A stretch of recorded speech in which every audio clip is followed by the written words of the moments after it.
मौसम लाने वाला नाम।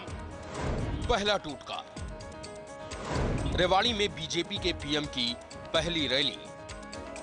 दिल्ली में प्रधानमंत्री पद का उम्मीदवार चुने जाने के बाद नरेंद्र मोदी ने मिशन 2014 की पहली रैली रेवाड़ी से की। ये संयोग ही है कि 14 साल पहले 1999 में बीजेपी के पीएम उम्मीदवार घोषित किए जाने के बाद अटल बिहारी वाजपेयी ने पहली रैली रेवाड़ी में ही की थी। मोदी ने दिल्ली पहुंचने के लिए अटल जी का रास्ता अपनाया है। दूसरा टोटका, सैनिकों ने आयोजित की रैली। रेवाड़ी की इस रैली का आयोजन पूर्व सैनिकों ने किया। मंच पर पूर्व सेना अध्यक्ष वीके सिंह भी मौजूद थे। अटल जी की रैली का आयोजन भी पूर्व सैनिकों ने किया था। तीसरा टोटका, फिर हुआ करगिल का जिक्र। नरेंद्र मोदी ने रेवाड़ी की रैली में सैनिकों का उनके बलिदान के लिए नमन किया। नरेंद्र मोदी ने खास तौर पर करगिल युद्ध का भी जिक्र किया। और विशाल संख्या में आए हुए, वो रिजांगला की लड़ाई हो, चाहे वो त्रिशूर की लड़ाई हो, चाहे वो करगिल की लड़ाई हो, ये सभी ने शहादत का शतक, शहादत का शतक, भाइयों बहनों, हर युद्ध में शहादत का शतक, ये कोई कल्पना नहीं कर सकता है। दरअसल अटल जी ने भी अपनी रैली में करगिल युद्ध का जिक्र किया था। यही नहीं, रेवाड़ी की रैली के बाद अक्टूबर 1999 में वाजपेयी जब प्रधानमंत्री बने तो उनकी सरकार 13 दिन या 13 महीने नहीं बल्कि पूरे 5 साल चली थी। चौथा टोटका, लाल किला के बाद संसद। रेवाड़ी की रैली में नरेंद्र मोदी के पीछे संसद भवन की तस्वीर थी। इससे पहले रायपुर में नरेंद्र मोदी के लिए लाल किला बनाया गया था। फिर उसके बाद नकली लाल किला बना के उससे भाषण अब देते हैं। पृष्ठभूमि में लाल किला लगा होता है। मैं एक बात कह सकता हूं, जैसा उनका व्यवहार है, जैसी शैली है और जहां उन्होंने राजनीतिक संवाद को धरातल पर गिरा दिया है, वो नकली लाल किले से बोलेंगे, वो कभी असली लाल किले से बोलें, ये सपना उनका पूरा नहीं होगा। क्या ये टोटका नहीं है? Yatendra Sharma, Rewari, India news.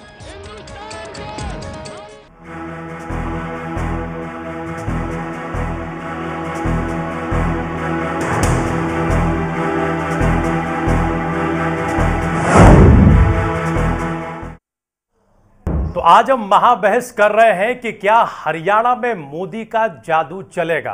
क्या आने वाले लोकसभा चुनावों में हमारे प्रदेश में मोदी का इफेक्ट दिखाई देगा? हमारे साथ कैप्टन अजय यादव जुड़े हुए हैं। कैप्टन अजय यादव प्रदेश के बिजली मंत्री हैं। कैप्टन अजय यादव रेवाड़ी के इलाके का प्रतिनिधित्व करते हैं।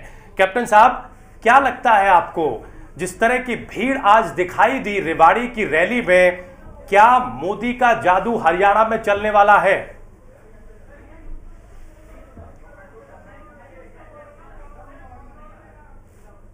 कैप्टन साहब, क्या हमारी आवाज आपको मिल रही है? चलिए हम कैप्टन साहब से जुड़ने की कोशिश करेंगे। हम सीमा त्रिखा जी से यही सवाल लेते हैं। सीमा जी, क्या आने वाले चुनाव में मोदी का जादू चलेगा? जी, ये तो बिल्कुल स्पष्ट दिखाई दे रहा है कि पूरा भारत एक तरफ हो चुका है मोदी जी को लेकर के। भारत का प्रत्येक वासी, और हम हरियाणा की बात करें तो वो आज की रैली ने जिस हिसाब से भीड़ जुटी, दूर दूर से लोग खुद चल करके आए देखने के लिए, उनको सुनने के लिए, तो ये बहुत स्पष्ट है कि मोदी जी का जादू चल चुका है। तो 2014 की राह आप लोगों के लिए आसान है? मोदी जी का अपना संदेश शुरू से यही रहा है कि अगर आप उनका गुजरात की पृष्ठभूमि लेंगे तो वो मेहनत और अपने क्रियाकलाप से आगे बढ़े हैं, और वो राह आसान तभी होगी कि जब उनके दिखाए हुए रास्ते पर हम लोग भी आगे चलेंगे। लेकिन सीमा जी, गुजरात और हरियाणा में काफ़ी फ़र्क है, इसका अंदाज़ा आपको होगा। हरियाणा की राजनीति आप लोग करते आए हैं, ज़मीन आसमान का फ़र्क है गुजरात की सियासत में और हरियाणा की सियासत में। जी बिल्कुल फ़र्क है, क्योंकि हरियाणा जो है दिल्ली के नज़दीक है, तो इसलिए मैं मानती हूँ इस बात को कि ज़्यादा तेज़ सियासत यहाँ रहती है। पर ऐसा नहीं है कि हमेशा एक ही तरह की हवा बहती है। पब्लिक ने मन बना लिया है अपना, और आप देखेंगे तो दुनिया बहुत दुखी है, हरियाणा वासी बहुत दुखी हैं कई किस्म के भ्रष्टाचार को लेकर के, रोज के घोटालों को लेकर के जी। और अगर गिनती गिनने लगे तो मुझे लगता है कि शायद हम इस कार्यक्रमों में उन्हीं चिंताओं पे चिंतन करते रहते हैं। मोदी जी ने आज जिक्र भी किया इसी बात का कि हर तरफ से निराशाजनक खबरें ही आती हैं। कम से कम अग्नि 5 का जो परीक्षण हुआ वो एक अच्छी खबर आई, जिस पर उन्होंने देश के वैज्ञानिकों को बधाई भी दी। जेटली साहब, क्या आप भी यही सोच रहे हैं कि हरियाणा में मोदी का जादू चल जाएगा, क्योंकि आपके नेता का बयान कुछ यही इशारा कर रहा है? देखिए, मैं आपको बहुत साफ बताना चाहूँगा कि अगर आप मोदी जी का आज का भाषण देखते हैं तो उन्होंने हरियाणा रीजनल मुद्दों के ऊपर कोई बात नहीं करी। उन्होंने हमारी जो फॉरेन पॉलिसीज है उसके ऊपर बात करी, उन्होंने हमारे डिफेंस के ऊपर बात करी। सारे मुद्दे जो उनसे थे उनके केंद्र से जुड़े हुए थे। बिल्कुल मैं मानता हूं मोदी जी का जादू पूरे हिंदुस्तान में चल रहा है, लेकिन उस जादू को बरकरार रखने के लिए आपको रीजनल मुद्दों के साथ भी चलना पड़ता है। और रीजनल मुद्दे जो है वो इंडियन नेशनल लोकदल बहुत अच्छी तरह से पिच करती हैं। आज जैसे हमारे भाई अभय सिंह जी चौटाला ने बोला कि बिना शर्त वो समर्थन देने के लिए तैयार हैं, तो आप ये देखिए हमारी पार्टी ने राजनीति से ऊपर उठकर कांग्रेस के सफाई के लिए खुला ऐलान किया। राजनीति से ऊपर उठकर यही चीज आपको देखना पड़ेगा आगे फ्यूचर में भी, क्योंकि हरियाणा के अंदर अगर आपको सत्ता में आना है तो आपको एक कार्डर बेस्ड पार्टी चाहिए, आपको कार्डर चाहिए। और कार्डर के मामले में अगर आप कभी भी देखेंगे तो सिर्फ इंडियन नेशनल लोकदल ही सबसे ऊपर चलती है। भाषा सरल कर लेते हैं जेटली साहब, आप लोग गठबंधन करने जा रहे हैं मोदी को, हम ये मान लें क्या? देखिए, मैं भाई साहब ने जो आज बात बोली है वो गठबंधन की नहीं बोली है। उन्होंने सबसे पहले जो ये बात रखी है वो ये समर्थन का क्या अर्थ फिर हम निकालें? देखिए, समर्थन का मतलब प्रदेश की राजनीति की, प्रदेश की स्थिति की कोई बात मोदी साहब ने नहीं की। पहली बार अभय सिंह चौटाला ने नहीं कहा, इससे पहले भी वो कहते रहे। ओम प्रकाश चौटाला का बयान भी आता रहा है कि कांग्रेस को हराने के लिए जिसको समर्थन देने की जरूरत पड़ी वो देंगे।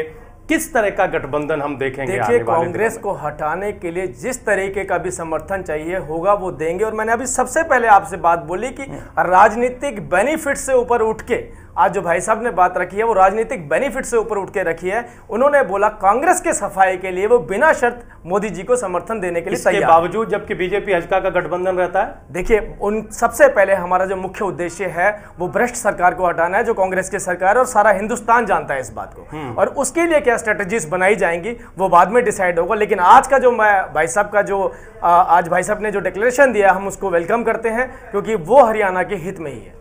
ठीक है, हम अम्मू जी से प्रतिक्रिया लेंगे, लेकिन उससे पहले यहाँ डॉक्टर साहब का बयान लेना बहुत जरूरी है। डॉक्टर धर्मवीर यादव, क्या स्थिति आपको दिखाई दे रही है? अभी आप गठबंधन में हैं प्रदेश में, लेकिन आज बड़ी अजीब सी स्थिति हुई। कुलदीप बिश्नोई ने न तो मंच से भाषण दिया, कुलदीप बिश्नोई का जिक्र मोदी जी ने नहीं किया। अभय सिंह चौटाला जो बयान दे रहे हैं वो आपके सामने है। कितना लंबा आप लोग चलने वाले हैं बीजेपी के साथ, यादव जी? देखिए, ये जो गठबंधन हुआ दिल और दिमाग का गठबंधन है और बहुत लंबा चलेगा ये। और गठबंधन की वजह से ही आज ये जो सीन आपको दिखाई दे रहा है ये उसी का रिजल्ट है। 2 साल से चला हुआ है। हज का बीजेपी के बड़े से बड़े, छोटे से छोटे कार्यकर्ता जो है वो घर घर जा रहे हैं, घर घर अपना जो प्रचार कर रहे हैं नीतियों का। और उसी की वजह से एक सामने गठबंधन उभर के आया है लोगों के सामने कि कांग्रेस को पीटना है, इसको हराना है, तो गठबंधन ही केवल एक रास्ता है। जिसकी वजह से अभी 5 दिन पहले मैं आपके स्टूडियो में था और मैंने आपको कहा था कि ये जो रैली होने जा रही है एक मैसिव, एक इतिहास रचेगी ये रैली। ये गठबंधन का रिजल्ट है। इसको देख के ही अब कैप्टन अजय यादव हमारे साथ जुड़ गए नहीं है। कैप्टन साहब, हमारी आवाज आपको मिल रही है? कैप्टन साहब, क्या आप हमें सुन पा रहे हैं? कैप्टन साहब, सवाल यह है कि क्या हरियाणा में आने वाले चुनावों में मोदी जी का फैक्टर चलने वाला है?